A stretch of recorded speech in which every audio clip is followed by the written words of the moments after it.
Pemirsa, belum tercapainya realisasi PAD Karangasem pada tahun 2016 yang baru tercapai 85% dari target akan berdampak terhadap rencana pembangunan. Bahkan sejumlah sektor pembangunan terancam dihentikan akibat kekurangan anggaran. Sumber PAD lainnya perlu dicari agar pembangunan di Karangasem dapat dilanjutkan.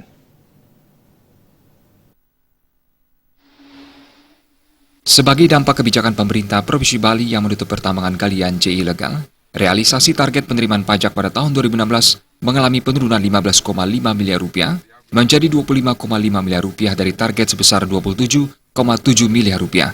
Pada akhir Oktober ini, realisasi target penerimaan pajak baru mencapai 23,83 miliar. Belum tercapainya target ini akan sangat mempengaruhi rencana pembangunan daerah di berbagai sektor.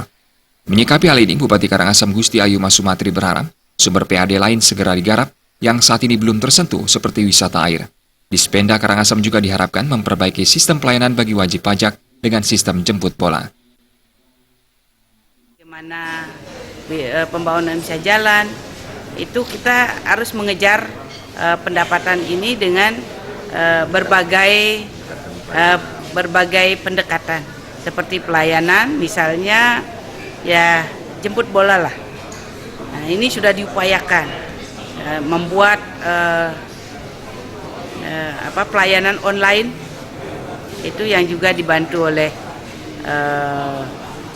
BPD dan LPD mungkin ini yang bisa dilakukan oleh Dinas Pendapatan sehingga betul-betul pendapatan itu bisa terrealisasi sesuai dengan apa yang telah mendapatkan pembahasan di DPRD.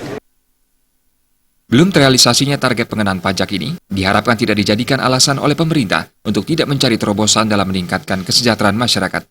Terima Bali TV.